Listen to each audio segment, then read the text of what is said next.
Next up, we're going to go ahead and take a look at some Cadenzie Replays. Cadenzie, of course, very strong Zerg player living out here in South Korea. She's the ASL champ. Definitely a top foreigner as well. And has sent me some replays, very kindly, of some of her matches. I have 3 of the sets.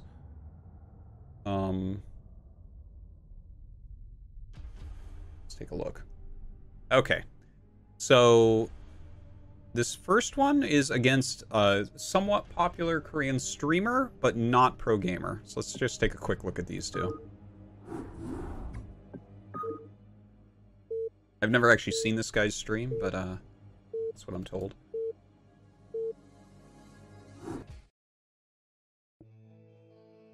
So that's ASL 39 champion. That's a cute name. And here's Cadenzie, Zerg player. She likes to play this ZVT. I'm not sure which day these qualifier games are from.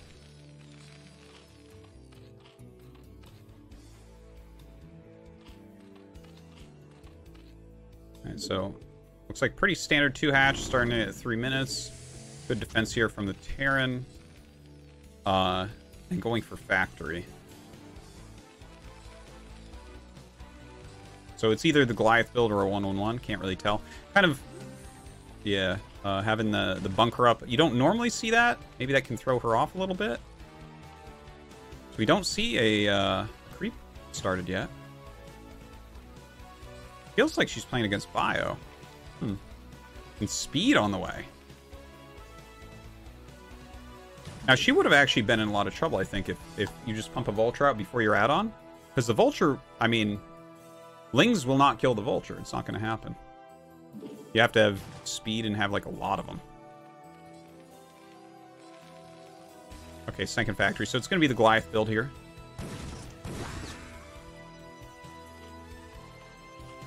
Yeah, you can notice now she's kind of frantically microing these Lings. Trying to buy time for that sunk. Yeah, this is good. This is good. This is what you have to do if you do something like get caught off guard by the Vulture. Very nice block there. Because if that gets in, you'd be really surprised how much damage one Vulture can do. You can't really catch it. Especially at speed on the way.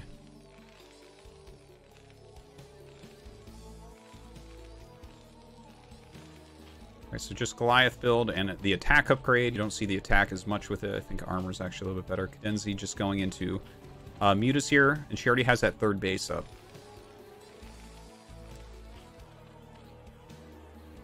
Ah, okay. So she sees the Goliaths, and... Okay, she is making Mutas. She is making Mutas.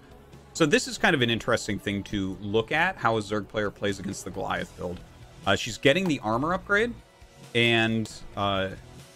she's making Mutas. We'll see how many Mutas she makes, because if your opponent just goes Goliaths and you just go Mutas, you will actually kill them in this situation, right? Cadenzie has 3 bases, so she can actually produce a ridiculous amount of Mutas. She can produce 9 Mutas a minute. Okay, so Mutas actually beat Goliaths, heads up. It's when you add in splash damage that the Mutas get absolutely wrecked. So, if your opponent is going non-stop Mutas, which we could see this game, and you move out, you can lose. But if you can figure out that it's happening, you can do things like just turtle up and go into Science Vessel. So we'll see. It's more common, I guess, to go into Hydra. But the pure Mute is a totally fine way to play. You got to be careful poking in. And he's sending out some scoutlings. Sees that SCV coming.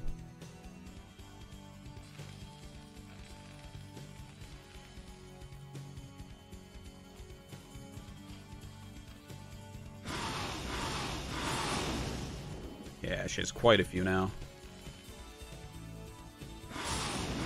Ooh, nice. Forces to cancel on that third. Taking out some turrets. Yeah, it looks like it's going to be pure Muta play.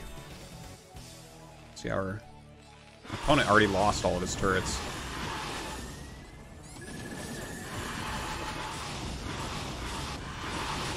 Yeah, the Goliaths can't really fight alone, as you can see. She just kind of overpowered him. Alright, solid play. Solid play.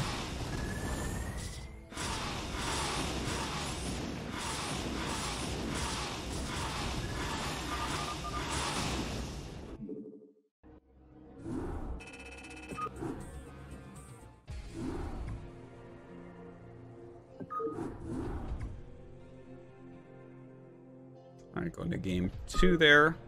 22 minutes, gonna be a bit longer.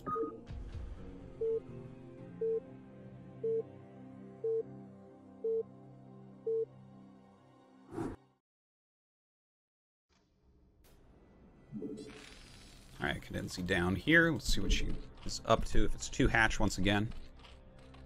Probably should be. Yep. 2 hatch play. There's that 3-minute layer. Our opponent, once again, going for the factory.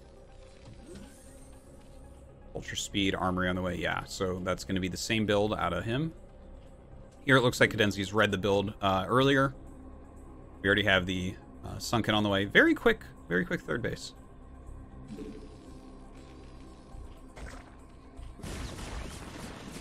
Hit the run by with the Volts. Ooh. Now, what you're watching here, for people who are uninitiated, Zerg units get 1 point of instant heal on their units. So 2 Vultures, which do 20 damage apiece, unless the canisters hit the drone at the exact same time, you can't 2-shot drones. So you actually need 3 Vultures to 1 volley a drone. So when it's 2 Vultures, otherwise, I mean... we would have seen every drone die there, basically, if it wasn't for that 1 point of instant heal that Zerg units get. That's why you see not as many dying. If this was a Protoss, the game would be over.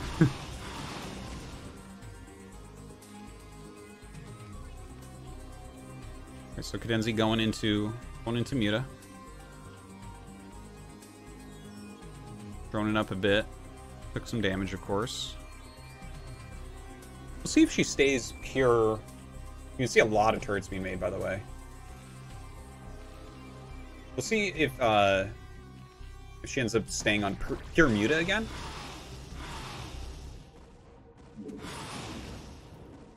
It's like instant 3 factory play here. Plenty of turrets. Doesn't want to die the same way as last game to her.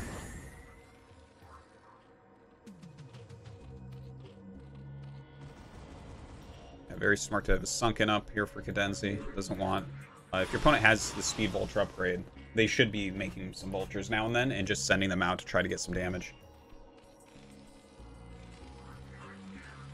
Maybe that's part of the reason why he likes to go for +1 attack, because he went Speed Vulture both game and +1 attack. Because normally on the Goliath build, you're going to go for +1 armor first. It's a little bit more common, a little bit favored, I think. Although it comes down stylistically as well. But with the +1 attack, now Vultures can 2-shot drones. They do get +2.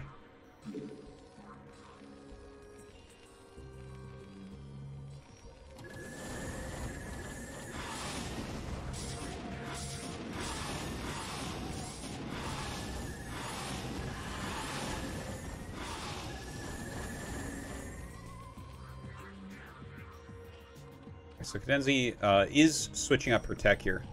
Does have missile attacks going and a Hydro Sten on the way. But making a lot of mutas too. I think, like, for me personally, when I play against this with the Goliath build, I feel like what this type of play does is forces a very long game in TVC, right? Because if they make enough mutas that you can't really walk out with your Goliaths, that means you have to go into splash damage, which would be Science Vessels. But as you start to go up to that, they have to get out of mutas. Because as soon as you have like 3 Irradiates and Goliaths with upgrades, the Mutalisks will just evaporate. Which means then you have to go into siege tanks, right? So the right play here when they make this many mutas, I think, is to just sit as Terran. So it feels like this game, Cadenzie's kind of forcing it into a longer game. Yeah, see, this is good play from her opponent.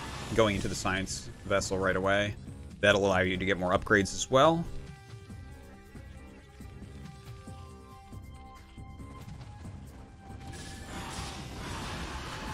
Getting some harassment done. Again, when that irradiate's done, you're going to want to stop this.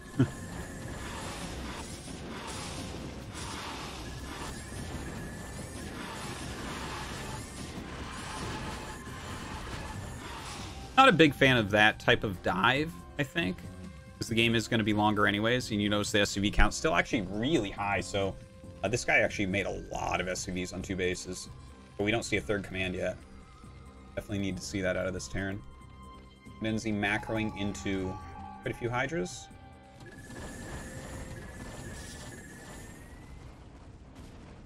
Still trying to do something with the mutas.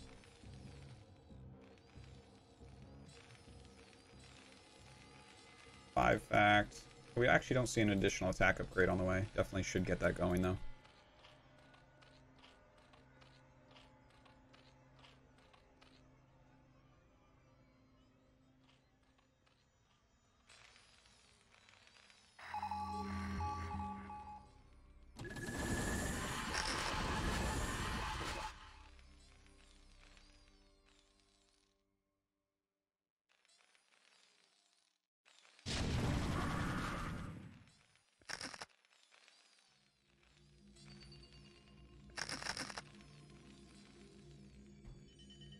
Okay, let's take a look before we get an attack in here of exactly what's going on for Cadenzie.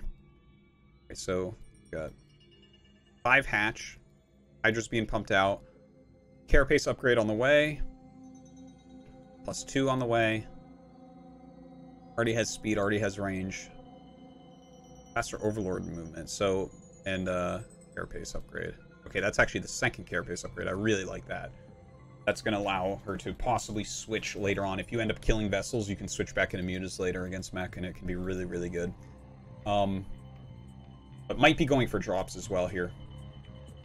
It looks like she might be thinking about attacking in here, but I don't think that she really can. Well, there's only 3 siege tanks. Maybe. Kind of a... See that irradiate just wrecking.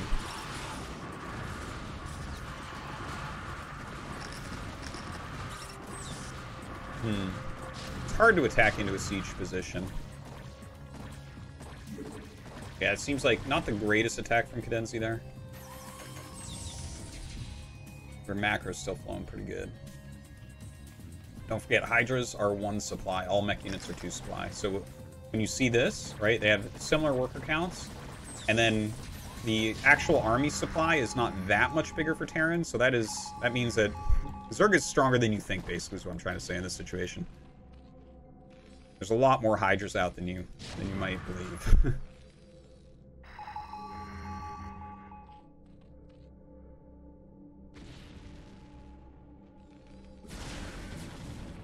Oh, that's funny. A Goliath drop. Alright.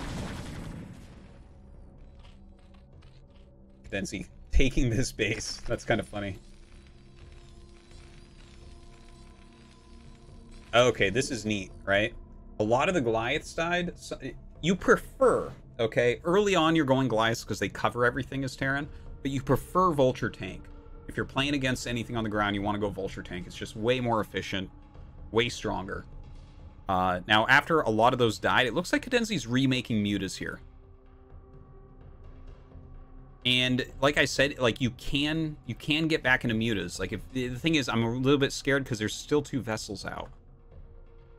I feel like normally when the go back into muta thing works, it's the vessels have died.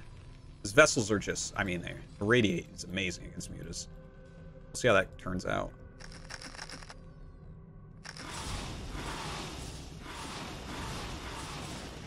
Yeah. Oh, good split, good split.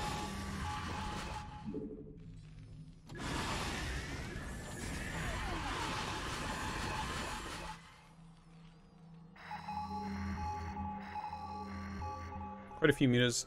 Hydra's still being made too.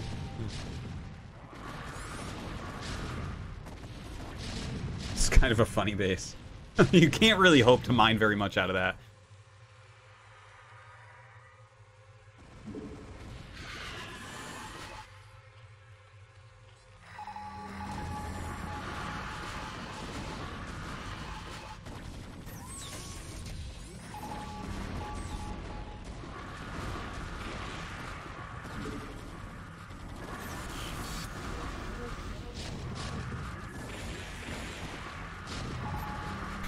kind of macro wars right now.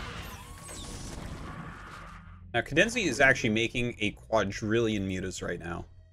I believe she has 1 attack, 2 armor upgrades on the mutas. Let's see. Yeah, 1 attack, 2 armor. So that's insane upgrades for mutas. They generally don't get that upgraded. And honestly, all the energy was used except for... There looks like there's 1 Irradiate left and this many Goliaths.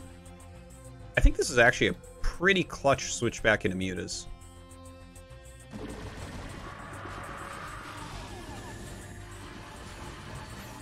But not if you single file them in, that's for sure.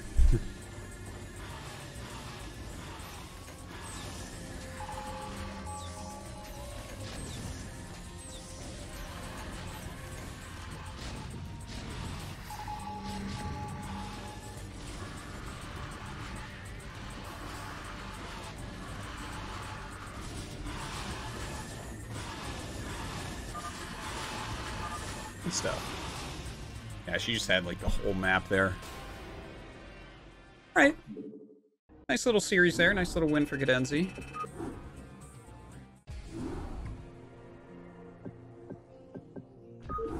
Looked like she was in a little bit of danger there at the end, but not too bad. All right. Next couple reps are CadenZie against Mighty. Mighty is one of the best amateur Protosses in the world right now. He made the ACS finals, where he lost to Yoon, I believe. He lost to Yoon in the round of 4. But definitely a very highly respected. Some people think he's the best non-pro Protoss player in the world. Alright, so CadenZie down here. This is Mighty.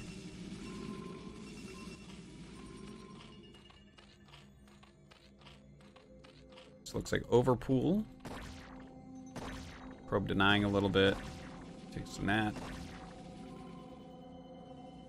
There's a Forge expand for Mighty.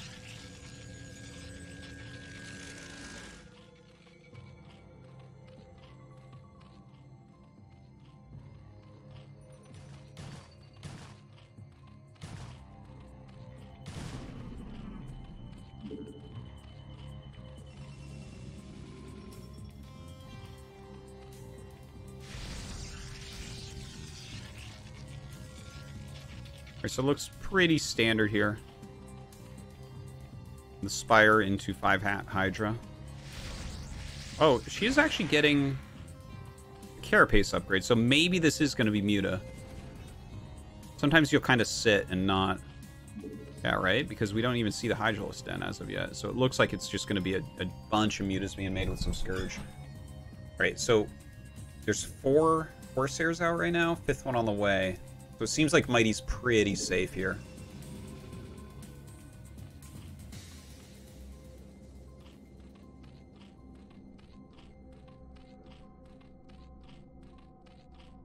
Zealot's coming.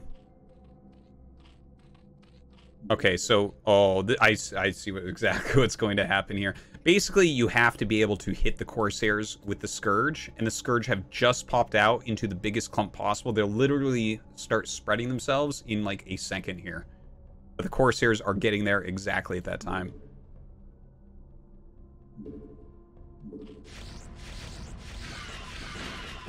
So only loses 1 Corsair, and now the Mutas are dead.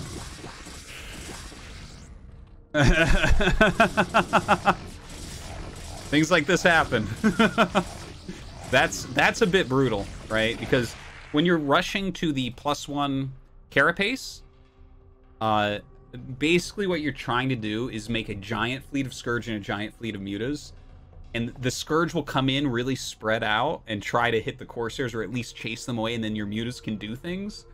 But here, I mean, every Scourge that popped out, it seems like CadenZie just did not see this coming, and it just nailed her right when she was starting to make her units. So that's a bit painful.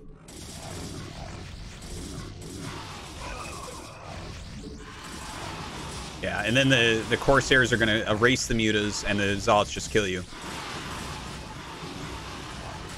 Yep. 2 Corsairs left over, every Muta's dead. Ouch. Ouch. That was a painful one.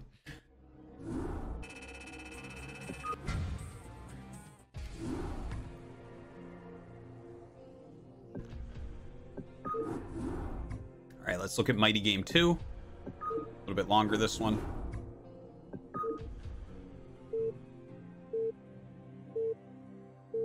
How big is the splash on a Corsair?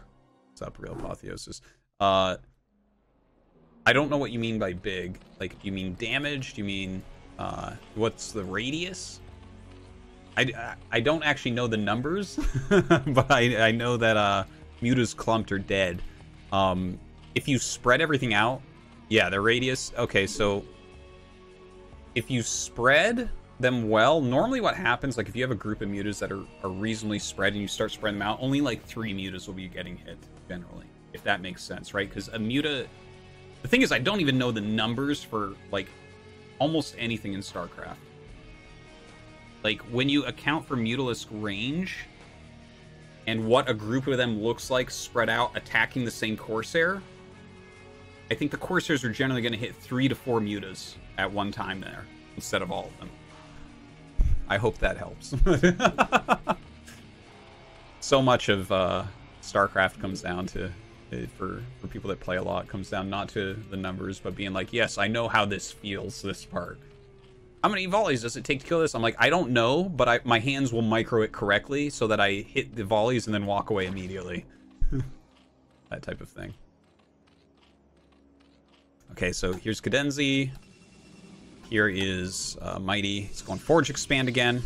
Cadenzie throwing down the hatchery at that 3rd base location.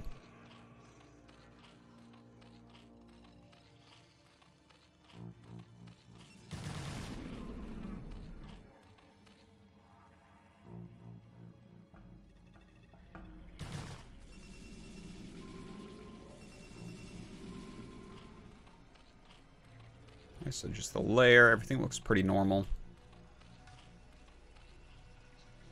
And there's the 4th hatch, nothing cheesy. The probe has been alive forever. You can see how good Mighty is.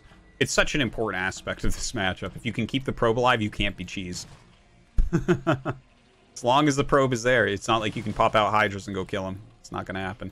Looks like a more standard non-muta opener here. See a Hydra speed on the way, 5 hatches. Should see an evolution chamber coming up pretty quickly here, I think. Yeah, there it is. Over on Mighty's side, it's exactly what you'd expect. It actually looks like he's going legs very quickly here as well. For Zealots.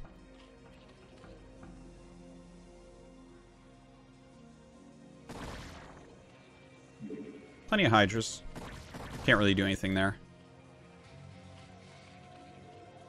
And High Templars being made, so... yeah, pretty standard play for Mighty.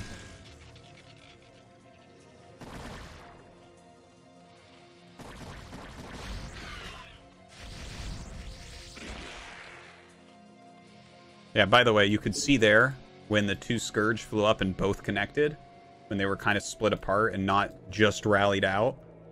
Because before it was 5 Corsairs with +1 against 6 Scourge that had just rallied out last game. That right here was 2 Scourge that were just sitting there and they both connected. To show you the difference on like, it was very, like, not that Mighty wasn't going to win the previous game, but it was quite unlucky that the Scourge had just rallied there and were stacked. Really painful. You can see how much more they would have done.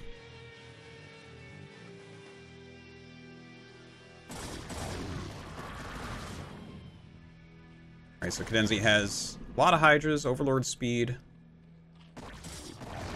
Yeah, these aren't going to do anything. Good defense, good defense. Coming out to the front. But they can't do anything there. Absolutely not. Good macro from Cadenzie here. Producing a hell of a lot of Hydras at the moment. Yeah, can't do anything. It looks like she poked in there, but this many High Templars and everything, not going to happen. Ooh, good catch, good catch. Oh, very quick reaction speed, though, from Mighty. Keeps 4 of them alive. Quicker on the way. Looks like drops on the way.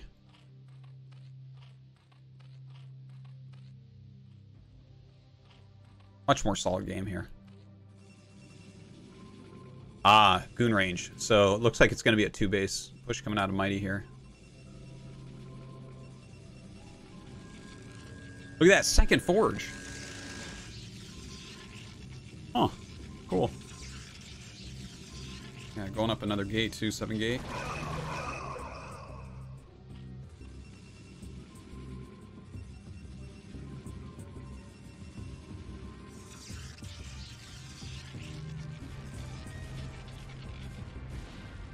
She's got lurkers now, too. I wonder if she's just going to be too spread here. Because it doesn't feel like Mighty should be able to break her right now, right? And Mighty actually is not using the second forge. I wonder if he's just planning on killing that or something. I'm not sure. Sometimes you'll kill a building in your choke for better circulation. You'll see that from Terran's late game. They'll kill bunkers that they used to have. Okay, so... no way, right? There's no way you can attack into this. Just not going to happen. Yeah, Mighty backs up. Ooh, this is a little bit sloppy there. Where'd those lurks go? What? Where are they? We had like 5 lurkers. Oh shit, something happened up here. Hold on, we gotta jump back. Ah, the pool, okay. DT. Oh my god. For those of you who do not know, when the DT one-shots things, which the things that can one-shot are Marines, Zerglings, probes, and drones, you do not get the warning. So, it doesn't give you an audio cue. You have to see it blinking on the mini-map, which is obviously incredibly hard to do, because you're doing so many things in this game at once. Oh, that's so painful. That is so, so painful. And here is what happened with our lurkers. They're in Overlords, and Corsairs are catching them.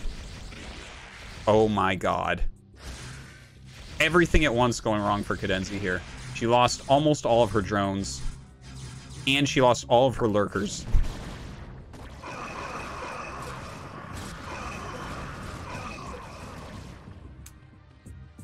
Good Protoss players are good, guys. Damn. That's too bad. It felt like she was actually in quite a good position. Like, if you block this DT, and then you just don't even have the lurkers and overlords, it's like, oh, you're going to be on 4 base against, you know, a kind of late third that isn't a gas base. That's not too bad. But now, obviously, Mighty is in a ridiculously good spot. Killed the whole economy.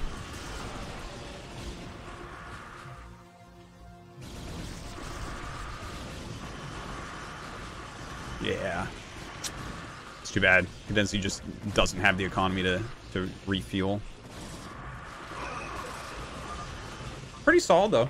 Pretty solid. That guy's... This is a guy that is, like... I don't think he made it into ASL this time. ASL...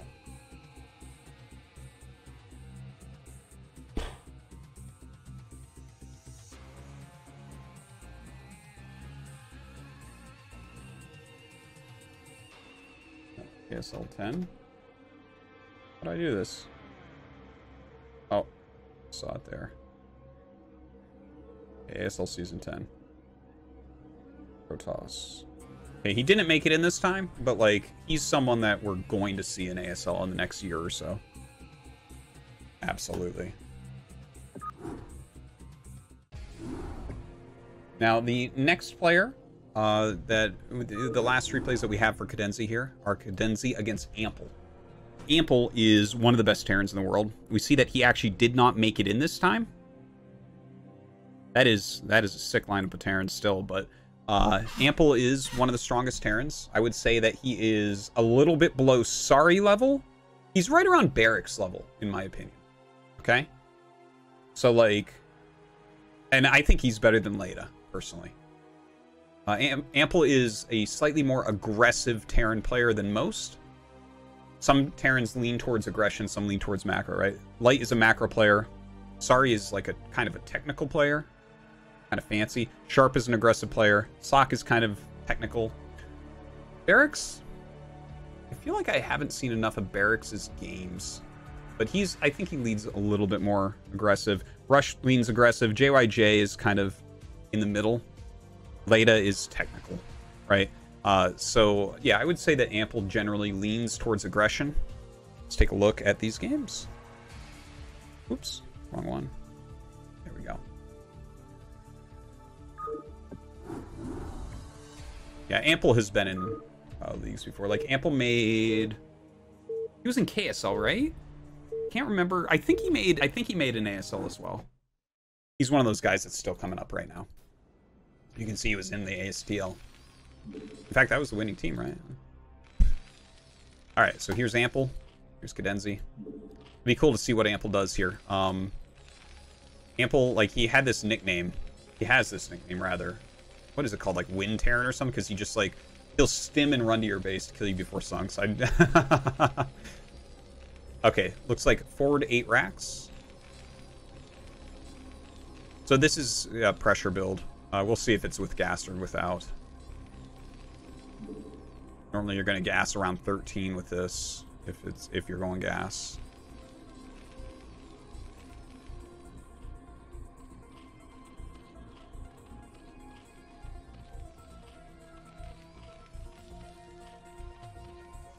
This is kind of interesting. Look at this. 3 Marines just sitting there. 2 SCVs went out. This is a really interesting build from Ample. Now, you can get that Overlord. You can lift the racks to get it. CadenZie really trying to not lose this Overlord right now. And actually, with the Lings coming up, yeah, nice. I want to relook at that just real quick. Yeah, it was 8. So, kind of interesting. Because this was a hatchery first build from CadenZie, but Ample never moved out with the Marines. Of course, this is good. You'll stop cheese with this every time.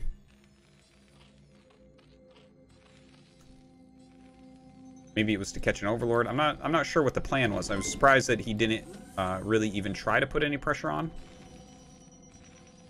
But whatever. You can do a single 8 racks openers in TVZ are not cheese. It's more like pressure. It's similar to Protoss going Zealot against Terran, where if it doesn't do anything, it's worse than a regular opener, but generally you can do a little bit with it and it's okay then, and you can just macro behind it.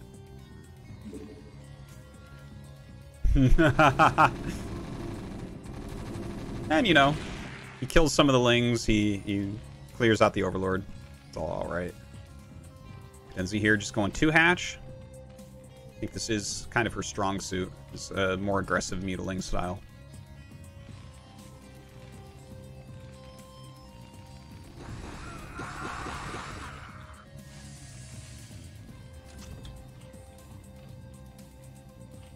Alright, so Muta's on the way. Turret coming up. Oh my god. Okay, so hold on, let's look at the exact timing on this.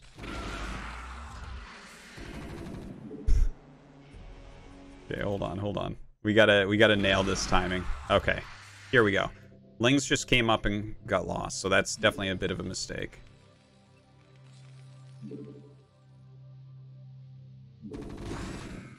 Okay, you see that?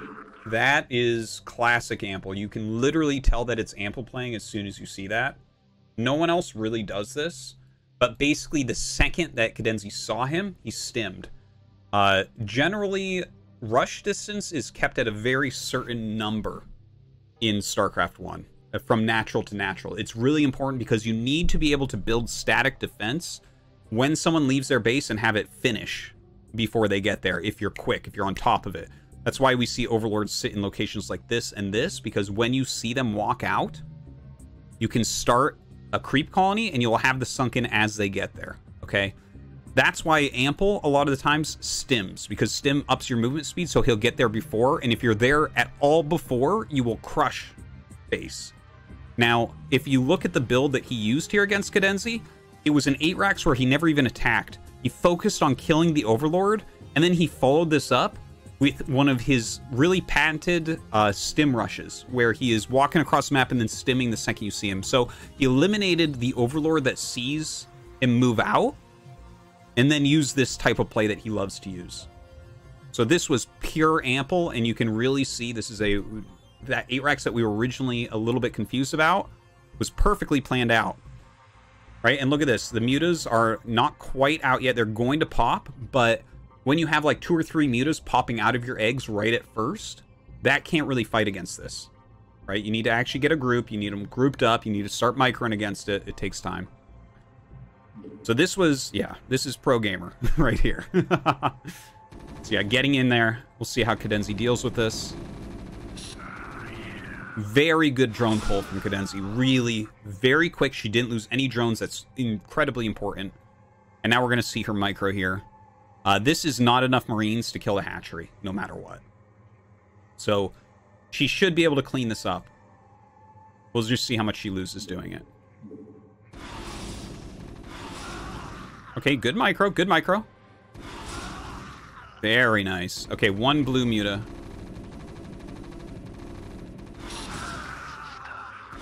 All right, loses one. Loses one and mining time. Some mining time. This was good. This was good from Cadenzie, considering how this game has gone so far. Like, Ample definitely, you know, he supplied blocked her early on with the Overlord. She wasted a few lings, which was painful, because she was trying to save the Overlord, and then she wasted a few more up here. I wasn't sure exactly what was happening there. But Ample kind of tricked her, and she still dealt with it well, I think. Of course, we can see here 15 drones. It's not the economy she's really looking for at the moment. But she's got a decent amount of mutas, and this position in particular is very hard to play against mutas on, so maybe she can get more done. Yeah, you can see trying to get this turret, can't quite get it. Really quick repair there from Ample. You'd be surprised how hard it is to get 3 SCVs to repair a turret that quickly. Okay, pretty good micro. Pretty good micro.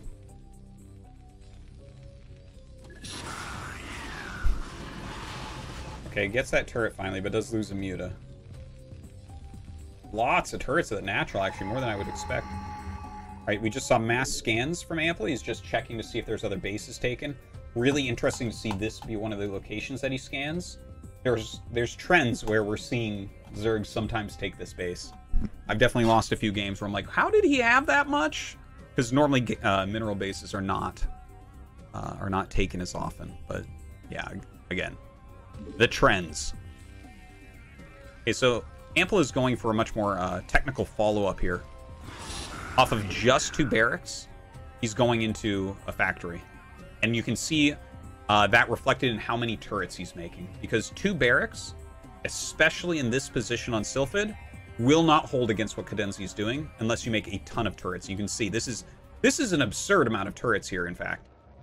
And this is a really important moment. I want to see how Cadenzie reacts, because look, we got 3 there, 1, 4, 5, 6, 7, 8, 9, 10, 11, 12, 13, 14. 14 turrets. That is a lot of turrets. That is 1,050 minerals and turrets, plus all the build time from SCVs. Plus 1 was lost. Okay? So it's like $1,100 in turrets, plus the build time. So it's a huge amount of defense, but I feel like right here, as Cadenzie, you have to make a choice. Now, if this game hadn't been so dirty in the early game, and she had a 3rd hatchery right now, I think she would be in great shape. Because a lot of times with these builds, you go really quick 3rd hatchery, but, you know, it was a messy early game, so it's understandable to not have that right now. But looking here, by the way, an Overlord died somewhere. She's supply blocked, so I'm not sure where that happened. But looking here, you have 2 choices. 1, you can try to break. 2, you can be greedy. Because there's so many turrets being made, and she sees the factory being made.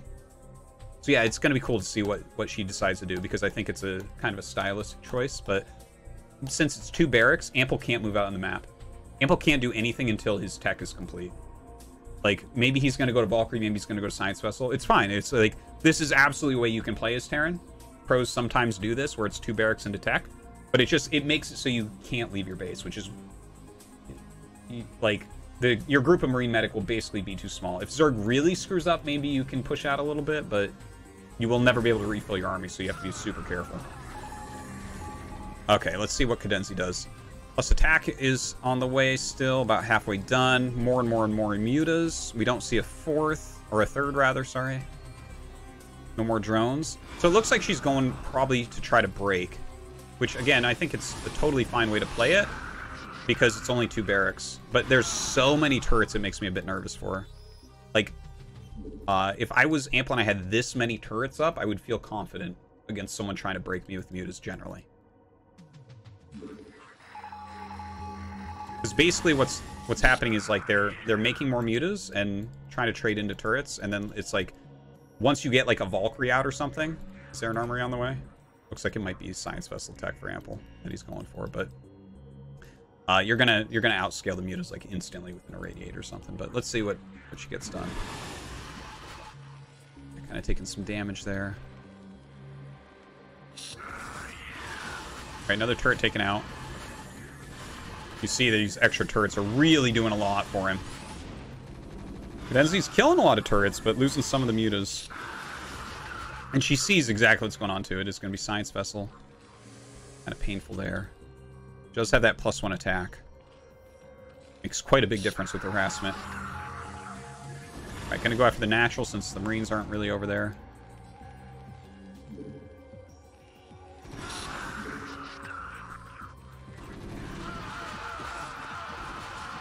Yeah, and that's what happens when you move out. That's exactly what I was talking about. When you go for a 2 barracks opening into tech, you just don't have enough units to move out. So Cadenzie crushes that army. Alright, now she's really diving for it. Kills the bunk. She has a lot of damage mutas here. Science Vessel coming out, Radiate coming out.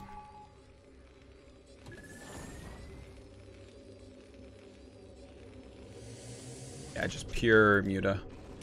No armor upgrade, she's just going for it. This is very much an all-in 2 base from Cadenzie now.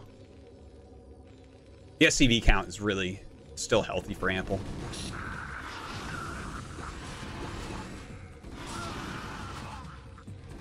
My first Irradiate is going to do it, I think. She's picking off the army really well. There's some good Mutalist micro against the Marines going on.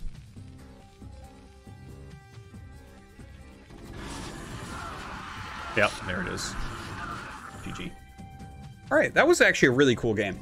That was a really cool game. Like, Ample really set himself up to get into the position he wanted to be in.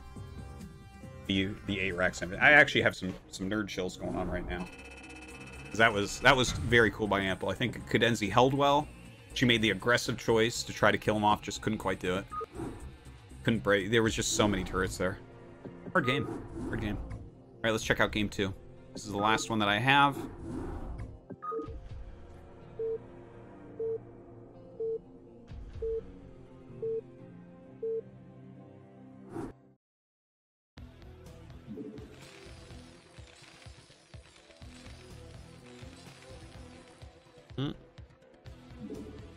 All right, 4 to 8 racks. Proxy 8 racks even. Center 8 racks, whatever we're gonna call it. Let's see what this flight pattern is. Okay, I think she just saw an SCV come out. Yeah, gets the Overlord away. Very good. If she loses that, the game's probably done.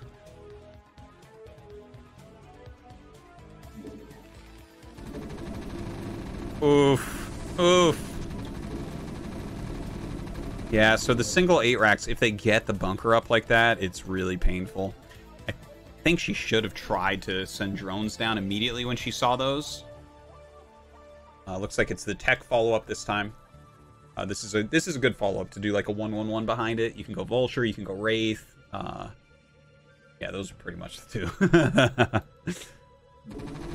Yeah, the second bunker is amazing as well, and it's right there. So in a situation like this, you can just unload into that bunker. So when you have 2 bunkers placed exactly like this, guys, because the Marines unload below, and there's enough space below the bunker, like in between bunkers, that they will unload right there and just pop into there.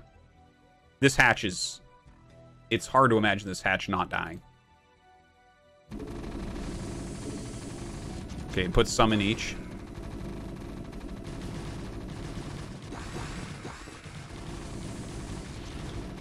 See? And now it's 2 bunkers you have to kill with your Lings. Brutal. And now Vulture's out, and you're forced into making all these slow Zerglings.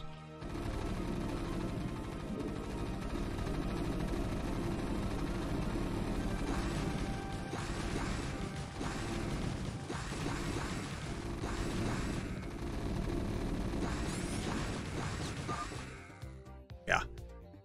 Ouch. Proxy 8 racks. Good build. All right. Yeah, that was cool. That was really a pleasure. So thank you very much to Cadenzie for those replays. Let me go over them for everyone. Yeah, I think she played well. Corners putting up the best fight that they can in ASL quals. It's tough, man. As soon as you hit these pros, even the pros that don't qualify, like Iris and Ample, you see how strong they are. You're like, oh my god, these guys can't even get into ASL right now. It is a deep, deep talent pool out here. Okay.